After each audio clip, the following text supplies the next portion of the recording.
Welcome to SoulShift, where we explore the intersection of science and soul, mindset and medicine, nervous system healing, and personal transformation.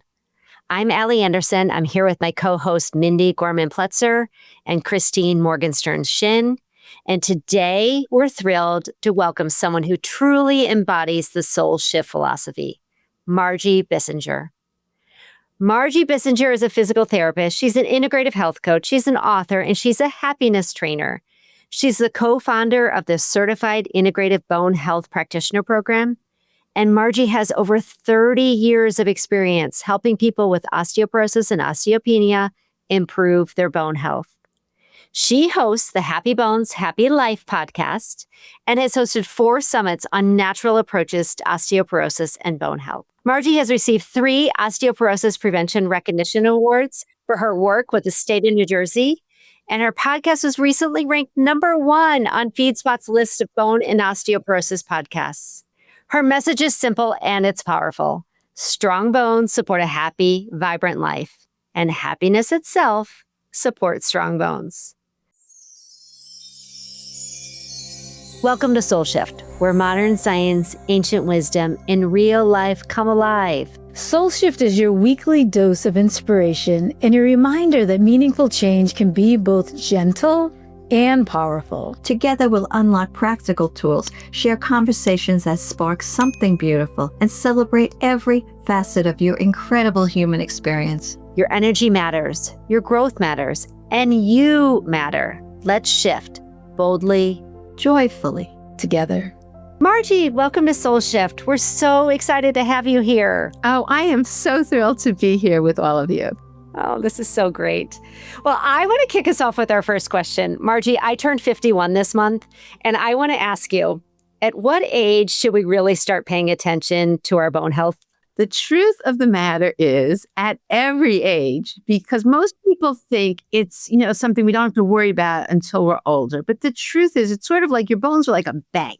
You make deposits throughout your life, and then you have more to draw on if you do lose some. But it matters so much what you do in the early years.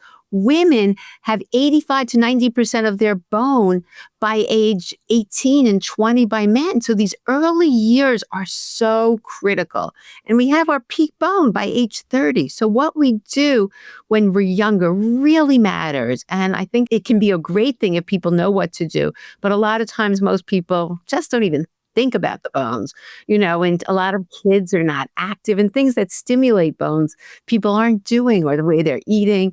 And so I say at every age, but I think, early on is very, very important, teenage years. And then, premenopausal, menopause, and that's when people start conceivably losing bone after menopause, women. And that's very common. And so we especially need to be aware of at that time, because there's so much that can be done. But I would say every single age, it's never too early and it's never too late.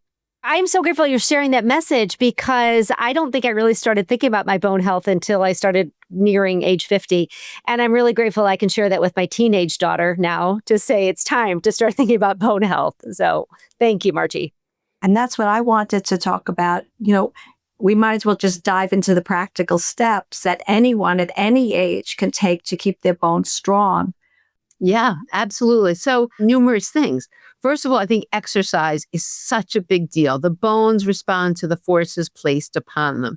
And what it is either, impact through like weight bearing, but even more intense, running, dancing, doing hopscotch, things that kids do, and resistance training, as we get old, using weights and things, but being active and using our bodies is going to place forces on our bones that will, increase the density and keep them strong. So I think all ages exercise, but even younger people, a lot of the young people now are sitting and they're with their computers. So just getting up, just jumping, just being active, just doing things that place those kind of forces on the bones is going to make such a difference. And people younger, again, doing jumping jacks, even twice a week resistance training is, at all ages. And I think a lot of times people think, oh, I'll just walk, or I'll do this, or I'll do yoga. And that's good, but it's not really stimulating bones. When you can be specific, it's a combination. So exercise is critical. as all of you know, what we eat really, really matters, and diet really matters, and nutrients really matters. The bone needs certain nutrients. So if our diet is deficient in that, and that's going to really affect our bones. So the diet's critical. The third thing is root causes. If there's something going on, if we have digestive issues, if we have any food sensitivities, or if we've been on steroids for different reasons, there's many different things. But if we have root causes, we really do need to deal with them because, and inflammation where it can affect many parts of the body can affect our bones as well. Blood sugar. So we need to deal with those pieces. And the last piece, it goes so along with your podcast, but it's just not appreciated, is stress and happiness, because they've done research showing that cortisol, which is the body's stress hormone, increase in cortisol reduces the activity of the osteoblasts, the bone building cells, and actually increases the activity of the osteoclasts, the cells that break down bone. So when you do that whole combined approach, the good news is there's so much that can be done. And besides people's bones getting better, everything gets better. So it becomes like a blessing in disguise. What you're also describing is how us functional practitioners work so hard to back it up, to connect the dots, to ask the right questions in terms of what's really going on in there regarding someone's health. So because we really need to think about healthy bones affecting our lives beyond fracture prevention. It's so true. And I think that's the real problem that I see why functional practitioners are just so, so important here, because that's what's missing. What's missing is someone will go to the doctor and they usually don't get diagnosed until they have bone loss. So they get a score, a number on the bone density test, and they're like, oh, you have osteoporosis, calcium, vitamin D, and maybe they'll send them to physical therapy, not always, but they'll just say exercise and medication, typically. I mean, this is typically without looking at root causes. They may do some tests. They will check celiac, but they won't check gluten sensitivity. And rarely do they check digestive issues. It's not a functional approach unless they're a functional practitioner. And I think that's really missing, because you need to figure out these root causes if the person's really going to get better. We don't just want to put a Band-Aid on it. So I think this is the way to go. And functional practitioners have so much to offer. And it's the right approach, and the one that I found to be really effective. Yeah. You mentioned how doctors are prescribing medication so readily now. Can you talk to our audience about the downside of a lot of the medications that are now being prescribed for supposed bone health? I have to actually take a step back, and I have to talk about the good side. Okay. Because what I found, it's so interesting. So my summit was called so I've had 4 on natural approaches to osteoporosis and bone health. And the first summit, I decided that I'm not even going to discuss medication, because I wanted to talk about all the other things. And I realized that was not a good approach, because there are medications that we don't want fractures. Once someone has a fracture, the consequences are devastating. Quite honestly, 25% of people that have a hip fracture will die within a year. And 1 out of 2 women in the United States over 50 will have a fracture in their life due to osteoporosis. So it's not a good situation. And then, their life is really never the same. So the truth is, the medications, there is a place for medications in an integrative approach. So there were people with very low bone density, and they're really at high risk. And they were like, I'm not taking medications under any circumstances. And they ended up fracturing. So on the good part, there's new medications that actually build bone. And for those people that are really at high risk, it can help. I mean, this is what I've seen. So I'm not opposed to it. However, it's not as though you just take the medication. You still need to figure out all the root causes. A lot of people think, okay, I'm on the medicine, that's it. That's not it. You need to do everything else. You need to do the nutrition. You need to do the exercise and figure out the root cause. But it may build you some bone, so you're not at high risk of fracturing. That being said, I think that medication's prescribed way too early. People immediately, you have a -2.5, you should go on the different medications, and they've changed. There are certain people, the bisphosphonates have certain side effects for certain people. It can really upset your GI system. This could be an hour conversation, but make it so simple. There are medications that stop bone loss. So what it does, it stops those osteoclasts from breaking down bone. And then there are new medications that increase bone, that actually builds up the osteoblast. So some of the early ones, what they do, they're stopping the bone loss, so you'll get an increase in bone density, but you're not improving bone quality. It's just stopping the loss. And so those are the ones that there were some side effects. I mean, not common and not if used a short term in terms of osteonecrosis of the jaw. And you could have atypical fractures of the femur. So it's not as though they're benign at all. But for certain people, there's reasons. And the other real problem, I think, that they don't tell people is that some of the drugs, you can't just go off.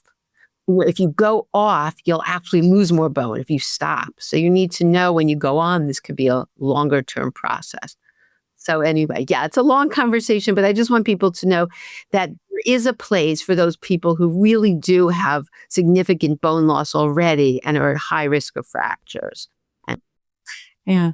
Thank you for clarifying that, really, even for me personally, because I have been under the impression that while these medications improve bone density, they don't help with bone flexibility. So there were stories, and perhaps these were older medications, where women's bones were maybe becoming denser, but more brittle at the same time. Yes. So there's different tests, like the DEXA only shows, that's the gold standard bone density test. DEXA only shows the amount of bone, the density, but it doesn't talk at all about quality. So where the bone could look denser, you're on a medication and it's looking denser, you're reducing bone. To what they do, they stop the bone turnover. So you're not getting the new bone replacing old bone. So they could be more fragile. And so exactly with some of the medications and, just because the bone density was getting better. But the newer anabolics that actually build bone, they've actually shown that it increases bone density and bone quality as well. So it's a little different than newer medications that are increasing osteoblast activity. So yeah. So again, it really depends. In terms of medications, though, the bioidentical hormones have really helped people. That's been an amazing, where for a long time that was in modern medicine, people were so afraid. That's really changed what's going on. And there's so much that can be prevented when people work on the hormones. Yeah, that was going to be my next question, to ask you what you thought about the HRT, now that we got on the tangent. Yeah, no, I'm a very, very big believer. And I think that data now is very positive.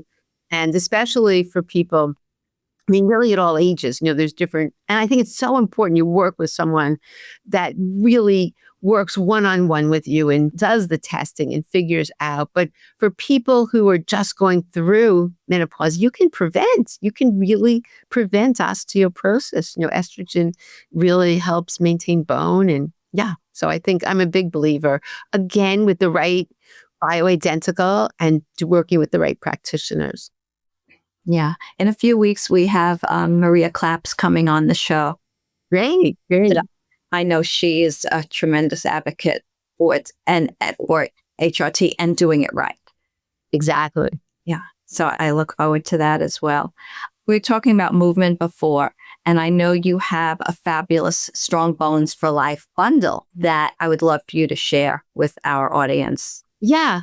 So what's really important, it's not one size fits all when it comes to movement. And we need a combination. What the research has shown is resistance training and impact. But we also need flexibility and balance.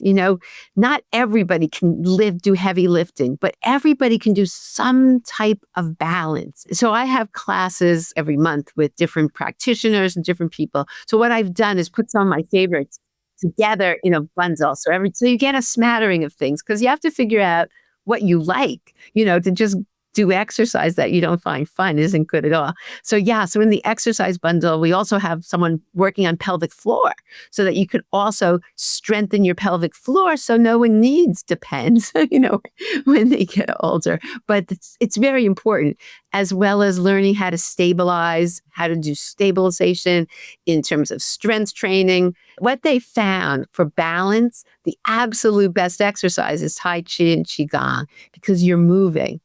So there's a physical therapist that I teamed up with, and we created something called Bone Strong Qigong, which is so much fun. And talking about soul, it's just a mind-body exercise. So in that bundle is 4 Qigong exercises, as well as there's dancing in the bundle. Oh, there's also something called NIA, N-I-A, which is another mind, body, soul type of movement. But again, I found a person who does this safe for osteoporosis. So there's a lot of different exercises. There's strength training, how to begin strength training. And it really combines a lot of different things. And even Pilates, how to do Pilates safely, that people can just get a smattering and then see what they like to continue with. And it's a whole different program. So lots of things available. Well, Margie, I love that you're sharing with our listeners about where they can find joy in their exercise. And you mentioned a plethora of different types of exercise. And that leads me to something I'd love to talk about that might surprise our listeners, is your work on happiness. And I've shared a lot with our listeners that I think how well our nervous system is regulated is how well we sleep, we metabolize, we digest, we live, we love. And do I venture to say how well we actually mentally and physically, how strong we can be. And that leads me to my question about stress, joy, and your bone health. Can you talk through your lens of how stress affects our bones? And then also, through your lens of working with happiness, how does being happy and having that inner wisdom of being happy, how that can enhance our bone health? Because a lot of people don't understand the connection between the inner happiness and then the outer strength. So yes, in terms of, they've actually researched the cortisol. They found that people who have increased cortisol or people who have increased stress have lower bone density. So we know that there's that relationship between the stress and bone density. And in terms of happiness, they actually found that happier people have higher bone density. So people who are just more fulfilled with life had increased bone density. So they've actually done some research on it. But what I found, which was just so fascinating, many years ago as a physical therapist, I was working with chronic pain and people with neck, back. And I'd gone through a bad point in my life and people were like, oh, you're so happy. What's your secret? My patients were miserable. They were the most unhappy people I've ever met. And I thought to myself, yeah, I did go through a bad situation, but I actually was happier. And it wasn't based on my external circumstances. And at that point, I thought, everyone's so unhappy. What can I do? And I started teaching them what now I call happiness habits. At the time, I didn't know. And it was shocking. It was absolutely shocking that chronic pain, people got better so much faster when I incorporated these happiness habits. It was really miraculous. And that was, oh gosh, that's like over 40 years ago. So that's something that's been part of what I do since then. And what I see is that, when you're living in fear, fight or flight, nothing heals, nothing gets better. And you don't even really want to improve. So I think when you switch it off and you start, you are happier because you're doing different habits, all of a sudden you want to live life. And so it's just incredible to me. Besides, when people start adopting certain things, like, for example, one of the habits is just not being a victim in life, oh, poor me. And I found nobody heals in that, oh, poor me. But when you can be a victor in life, instead of focusing on the problems, focus on the solutions, miracles start happening. You're on the move. You're in action on something more positive versus focusing, these kind of things. So I found that healing works better. And with the bones, there isn't even research showing that people who are satisfied with their life have increased bone density. That's what I've seen with all the people I've worked with for so many years. that they just get involved in life and they start doing all these things besides reducing their cortisol, which is going to affect it. They actually are doing positive things and they have joy. You see their eyes light up and, life is short. And I think joy is just so important. And there's massive research on happiness and health. People live longer, people sleep better, people have much better immune systems. There's huge, tremendous amount of actual research on increased happiness and overall health. Well, I love that you shared about the science behind it, because a lot of people don't make that connection. And that leads me to, and tell me if this happens a lot in your practice. A lot of clients I work with, and they're about to go in and they've got the diagnosis from their DEXA and they're about to talk to their doctor about it. They're petrified. They're scared half to death. All the joy that you just spoke about might go out the window, right? That they can't do the sports they want to do, or their whole entire connection to nature and working out and moving could come to an end. And I've found that preparing the client before they go in for the conversation, tying it into the nervous system, if they're regulated before they walk in to that meeting or that doctor's appointment, that in itself could be such a gift. And I'm curious, I'm sure they don't have this type of experience with you as a practitioner, but have you found that when you get new clients coming from other doctors that have scared them half to death with their osteoporosis diagnosis, do you help them with that from a nervous system standpoint? Oh my goodness, you're absolutely right. And I no longer work one-on-one, but I have a huge community in classes. And that is exactly what people are feeling. You go in and all of a sudden, being a healthy person, it's not as though you know anything is wrong. You get this diagnosis and all of a sudden you think your life's over. My trips are over. I'm frail now. All of a sudden you have this totally different image of yourself. You are scared to do anything. And it's absolutely awful. It's so stressful. And that's what happens. So the key is, yes, if you can prepare them beforehand, great. But otherwise, I always tell people, look at the diagnosis as an opportunity. Nothing's happened. It's an opportunity to look at your life and see what areas you may be missing. See what areas maybe you're not paying attention to. And it becomes a blessing in disguise because all the things you're going to do for your bones are going to help everything. So people get really strong. And there's nothing more than being strong. You're lifting your own suitcase on that airplane. You feel like $1 million, So regardless, people get very strong or they improve their strength, but people get strong. So that's very empowering. Number 2, you're improving your eating. It's better. So it ends up, they look back and they're like, yes, that was scary. But they work on their balance. So they do everything. They take action. So that's not their story. But that's really my goal, is to change that fear into empowerment. Their balance becomes better. They're stronger. They're eating better. They reduce their stress. So many good things happen that then they look back and they're like, yeah, that was scary, but I've done so much more. And, it's a big problem because it is so stressful. And people just have that image of falling and being frail and my life is over. So it's just the opposite. But yeah, I couldn't agree more. And if you could prepare them as practitioners, whatever it is, we can improve this. We got this. And it's true. If we can do it naturally, great. But if not, there are medications that you can do with the natural approach. So it's really a win-win. That's how I look at it. Right. It's holding space, enveloping our clients so that they can start to feel empowered. And most of them aren't exercising at the level. I mean, this exercise piece is such a big deal. I personally do this Onero program. And when I go there, people are so happy and strong. And, they're on cloud 9 because they've increased their strength and they would never have done this without the diagnosis. There's so many things people do that make them feel really good.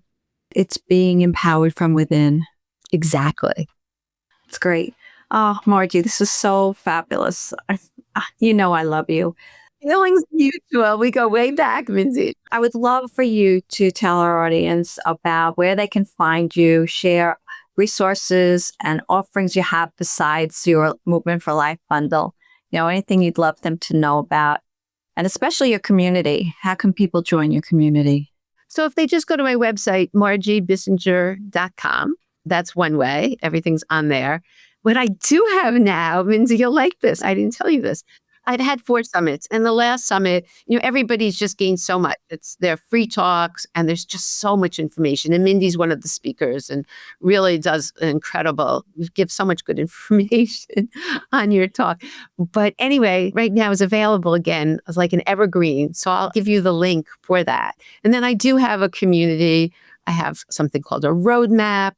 If they go into my website and just looked under programs, where it's like 4 classes to really get people like what they should do. And then we meet every month. I have a membership also where the happiness class is part of it, a Q&A to help people on their path. And every month, a guest expert, whether it's an exercise person or, a lot of the classes that were in the bundle, all great things. And my goal is really, I try to keep prices really down.